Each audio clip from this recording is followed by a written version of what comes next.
ក្រសួងកម្ពុជាឆ្លើយតបទៅនឹងការស្លាប់ដោយការប៉ះទង្គិចនៅតាមព្រំដែននេះដោះស្រាយការពារទោះតម្លៃណាក៏ដោយទាហានខ្មែរត្រូវបានដាក់ពង្រាយនៅតាមតំបន់ព្រំដែននៅក្នុងខេត្តព្រះវិហារបន្ទាប់ពីមានការបាញ់គ្នាមួយប្រាវ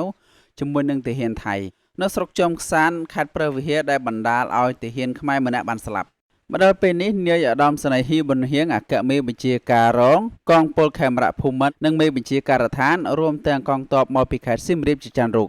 ការប៉ះទង្គិចគ្នាបានកើតឡើងនៅព្រឹកម៉ោងប្រហែល 5:45 នាទីព្រឹកបានធ្វើឲ្យពលរដ្ឋខ្មែរមានការព្រួយបារម្ភជាពិសេសគណៈពេលដែលមន្ត្រីថៃអះអាងថាកងកម្លាំងកម្ពុជាបានចាប់ផ្ដើមការប៉ះទង្គិចនេះ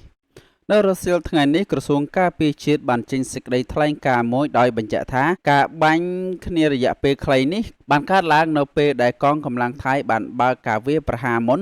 នៅទីតាំងកងទ័ពកម្ពុជាឈរជើងយូរណាស់មកហើយ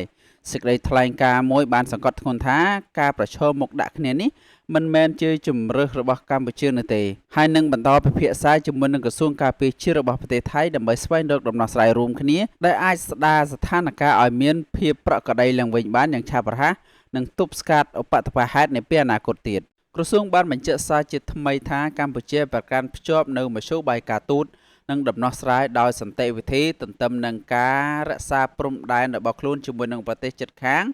ព្រំដែនសន្តិភាពនិងលើកកម្ពស់ស្ថិរភាពការអភិវឌ្ឍសេដ្ឋកិច្ចនិងកិច្ចសហប្រតិបត្តិការជាផលប្រយោជន៍ទៅវិញទៅមកទោះបីជាយ៉ាងនេះក្តីពួកគេបានបញ្ជាក់យ៉ាងច្បាស់ថាពួកគេនឹងមិនរាថយឡើយកម្ពុជាផ្ដាច់ចិត្តយ៉ាងម៉ឺនម៉ាត់ក្នុងការការពារបូរណភាពទឹកដីរបស់ខ្លួនទោះបីជាត្រូវចំណាយពេលយ៉ាងណាក៏ដោយបើតាមសារព័ត៌មានបានដឹងថាទាហានខ្មែរដែលបានបាត់បង់ជីវិតនោះគឺមានឈ្មោះសួនរោអាយុ48ឆ្នាំទីកំណើតនៅក្នុងស្រុកចំខ្សានខេត្តព្រះវិហារ